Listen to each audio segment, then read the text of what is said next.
ठीक आहे. सो आपण आज ऑक्झिलरी वर्ब कॅन पाहणार आहे. सो कंडिशन्स बघूयात आधी आपण की कॅन कुठं कुठे यूज केला जातो ते. तर कॅनच्या 3 कंडिशन्स असतात. सो कंडिशन नंबर 1 ॲबिलिटी सांगण्यासाठी, म्हणजेच एखादी गोष्ट करण्याची क्षमता आहे हे सांगण्यासाठी. ठीक आहे. तर तुमच्यामध्ये जी गोष्ट करण्याची ॲबिलिटी आहे, ज्या गोष्टीला टॅलेंट आहे, ज्या गोष्टीचं स्किल आहे तुमच्यामध्ये, सो हे स्किल, हे टॅलेंट वगैरे हे आपण ॲबिलिटीमध्ये सांगतो. बरोबर ना. आपण म्हणतो ना की माझ्याकडे ही क्षमता आहे, मी इंग्लिश बोलू शकतो फ्लुएंटली, मी कार चालवू शकतो. जर कार चालवायला जमत असेल तर आपण म्हणतो की हो मी कार चालवू शकतो. कार जर आपल्याला चालवायला जमत नसेल तर आपण काय सांगतो की नाही मी कार चालवू शकत नाही. ठीक आहे. जर इंग्लिश बोलायला जमत असेल तर आपण काय म्हणतो की हो मी इंग्लिश बोलू शकतो. जर जमत नसेल तर आपण काय सांगतो की नाही मी इंग्लिश बोलू शकत नाही. बरोबर. तर ह्या काय आहेत, क्षमता आहेत आपल्यामधल्या. आपण ज्या ज्या गोष्टी करू शकतो त्या त्या सगळ्या गोष्टी म्हणजे आपली क्षमता असते, आपली ॲबिलिटी असते. सो तुम्हाला जर ॲबिलिटी सांगायची आहे की मी ही गोष्ट करू शकतो, सो इन दॅट केस आपण काय करणार आहे, कॅन यूज करणार आहे. ठीक आहे. कारण की कॅनचा संबंध येतो ॲबिलिटीशी. ठीक आहे. सो याचा फॉर्म्युला काय आहे, सब्जेक्ट यूज करायचा आहे स्टार्टिंगला, देन कॅन, त्याच्यानंतर वर्बचा फर्स्ट फॉर्म व शेवटी यूज करायचा आहे ऑब्जेक्ट. ठीक आहे. तर एक्झाम्पल्स काय होतील आपले, he can drive a car. He can drive a car, तो कार चालवू शकतो, म्हणजे त्याच्याकडं स्किल आहे, त्याच्याकडे क्षमता आहे की तो कार चालवू शकतो. Second example, she can speak English.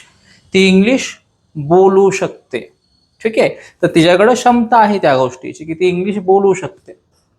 Then third example, we can repair a mobile.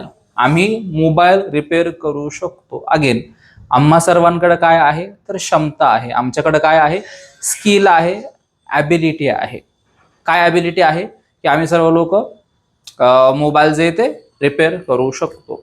तर तुमच्या ज्या कुठल्याही क्षमता असतील त्या सगळ्याच्या सगळ्या क्षमता तुम्ही कशात सांगणार आहात, कॅनचा यूज करून सांगणार आहात. ओके. सो इथं मी एक डायग्राम जे ते ड्रॉ केलंय, म्हणजे तुम्ही हे सगळेच्या सगळे सब्जेक्ट्स यूज करू शकता या सेंटेन्सेसमध्ये. I, you, we, they, he, she. Then तुम्ही नाउन्स सुद्धा यूज करू शकता. नाउन म्हणजे काय, तर तुम्हाला जर नाव डायरेक्ट यूज करायचं असेल कोणाचं, ठीक आहे, किंवा एखाद्या ग्रुपचं नाव यूज करायचं किंवा एखाद्या टीमचं नाव यूज करायचं, सो तुम्ही तिथे यूज करू शकताय. सुरुवातीला काय करा, सब्जेक्ट यूज करा, त्याच्यानंतर कॅन यूज करा, देन V1 व शेवटी ऑब्जेक्ट. ओके. सो ही डायग्राम लक्षात ठेवा तुम्ही. आता सेकंड कंडिशन आपली, सेकंड कंडिशन काय आहे तर अगेन ॲबिलिटीसाठीच आपण यूज करतो, पण एखादी गोष्ट करण्याची क्षमता नाही हे सांगण्यासाठी. कंडिशन 2 काय आहे की एखादी गोष्ट मी करू शकत नाही हे सांगण्यासाठी सुद्धा आपण काय करणार आहे, कॅनचा यूज करणार आहे, पण स्ट्रक्चर चेंज होणार आहे, फॉर्म्युला चेंज होणार आहे. ओके. सो जे आपण सांगतो की हा मी ही गोष्ट करू शकतो त्याच्यासाठी वेगळं स्ट्रक्चर आहे, जी गोष्ट मी करू शकत नाही हे सांगायचंय मला, तर त्यासाठी काय आहे, दुसरं वेगळं स्ट्रक्चर आहे. तर स्ट्रक्चर काय आहे म्हणजेच आपलं फॉर्म्युला. तर आपण सुरुवातीला सब्जेक्ट यूज करणार आहे, देन कॅन नॉट यूज करणार आहे, त्याच्यानंतर V1 व शेवटी ऑब्जेक्ट. आता इथे एका गोष्टीची काळजी घ्यायची आपल्याला. काय काळजी घ्यायची, तर इथे बघा मी कॅन नॉट हे जॉईंट टाकलंय. तुम्ही जर असं लिहिलं ना कॅन नॉट तर हे चुकीचं असतं. ओके, समजते मी काय म्हणतोय. तुम्ही जर असं लिहिलं ना कॅन आणि मग नॉट तर हे चुकीचं असतं. हा आपण असा जॉईनच लिहित असतो, can not. Okay. So this one is correct. Clear आहे.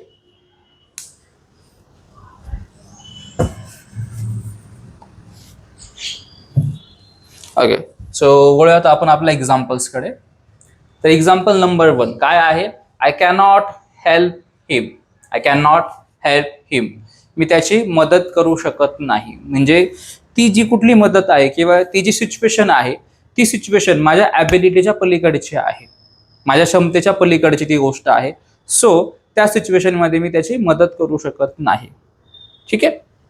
तर बघा एखादी गोष्ट करू शकतो त्याचा फॉर्म्युला वेगळा आहे आणि एखादी गोष्ट करू शकत नाही, कंडिशन नंबर 2, त्याचा फॉर्म्युला वेगळा आहे. कंडिशन नंबर 2 मध्ये आपण नॉट टाकलाय कॅन सोबत, कॅन नॉट. तर इथं फक्त काय आहे, फक्त कॅन आहे. Okay. So second example, they can not read English. They can not read English म्हणजेच ते इंग्लिश वाचू शकत नाही, म्हणजे त्यांच्याकडे ती ॲबिलिटी नाहीये किंवा त्यांच्यामध्ये ती क्षमता नाहीये इंग्लिश वाचण्याची. थर्ड एक्झाम्पल आपलं, you can not move that big rock. तू तो जो मोठा दगड आहे, तो दगड जो आहे तो हलवू शकत नाही, मूव्ह करू शकत नाही. म्हणजे तुझ्या त्या ॲबिलिटीच्या पलीकडची गोष्ट आहे. तुझी जी बॉडीची स्ट्रेंथ आहे त्याच्या पलीकडची गोष्ट आहे ती. ओके, तुझ्या बॉडीच्या स्ट्रेंथनुसार तो दगड जो आहे तो हलवू शकत नाही किंवा मूव्ह करू शकत नाही. ओके, सो समजते. फक्त कॅन म्हणजे एखादी गोष्ट एखादा व्यक्ती करू शकतो, ॲबिलिटी आहे. कॅन नॉट जर आपण यूज केलं फॉर्म्युलामध्ये, सो याचा अर्थ काय असतो की एखादी गोष्ट एखादा व्यक्ती करू शकत नाही, क्षमतेच्या बाहेरची गोष्ट आहे. क्लिअर आहेत ह्या दोन कंडिशन्स? ओके, तर आपण कंडिशन नंबर 3 पाहूयात. त्याच्या आधी इथं बघा कंडिशन नंबर 2चं डायग्राम आहे. ओके, म्हणजे हे एक आपण म्हणतो ना समरी म्हणून, किंवा एक लक्षात राहावं इझिली, त्यासाठी मी असं डायग्राम ड्रॉ केलंय. सो कंडिशन नंबर 2चा डायग्राम तुम्हाला सब्जेक्ट्स यूज करायचे आहेत सुरुवातीला. ओके, तुम्ही सगळ्याच सब्जेक्ट्स वरून वाक्य बनवू शकता. आय, यू, वी, दे, शी किंवा नाउन. डिपेंड करतं की तुम्ही कुणाबद्दल बोलताय ते. सो ज्याच्याबद्दल बोलताय त्याचा सब्जेक्ट स्टार्टिंगलाच यूज करा, त्याच्यानंतर कॅन नॉट यूज करा, देन V1 व शेवटी ऑब्जेक्ट असणार आहे. ओके, V1 म्हणजेच तुमचा काय वर्ब जो आहे तो, आणि ऑब्जेक्ट म्हणजे काय डिटेल तुमच्या सेंटेन्स मधली. ओके, सो कंडिशन नंबर 3 काय आहे तर परमिशन घेण्यासाठी.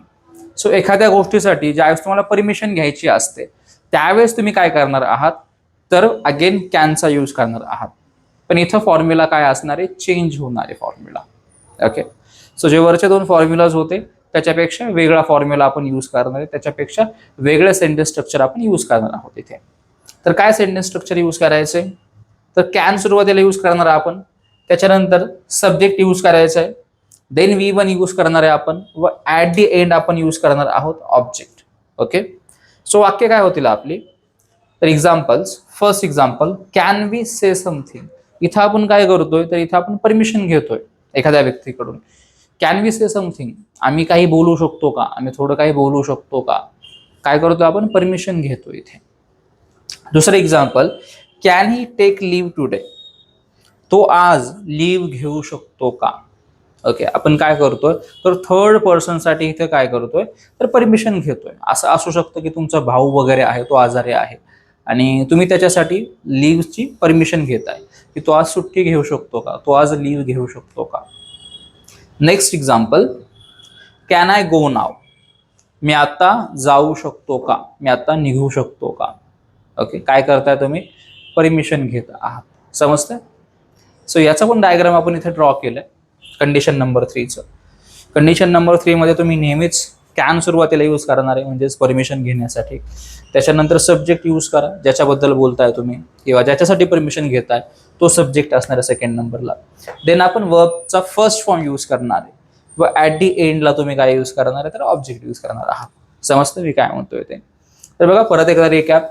कंडिशन नंबर 1, एखादी गोष्ट करू शकतो मी, एखादी गोष्ट करण्याची पूर्ण क्षमता आहे माझ्यामध्ये, टॅलेंट आहे, स्किल आहे, नॉलेज आहे आणि ती गोष्ट मी काय करू शकतो मी सहज ती गोष्ट. So in that case can use करायचा normal. Subject can, V1 and at the end object. Condition number 2 काय सांगते आपल्याला तर एखाद्या गोष्टीची न करण्याची क्षमता. ओके, एखादी गोष्ट न करण्याची क्षमता म्हणजे ते माझ्या कपॅसिटीच्या, माझ्या ते कॅपॅबिलिटीच्या बाहेर आहे, मी ती गोष्ट करू शकत नाही, ते म्हणजे कॅन नॉट. कंडिशन नंबर आपली 2. Formula subject, can not, V1 व ऑब्जेक्ट. आणि कॅन नॉट आपण नेहमीच जॉईंट फॉर्ममध्ये लिहितो, बोलताना पण जॉईंट फॉर्ममध्ये. आणि कंडिशन नंबर 3 जी की आपण आत्ता पाहिली ती म्हणजे परमिशन घेण्यासाठी. तर या केसमध्ये कॅन सुरुवातीला, देन सब्जेक्ट, त्याच्यानंतर V1 व शेवटी ऑब्जेक्ट. कुठल्याही गोष्टीसाठी जर परमिशन घ्यायची आपल्याला तर आपण कॅन हा सुरुवातीला यूज करू शकतो. सो समजले तुम्हाला व्यवस्थित. So do you have any doubt. Okay, fine.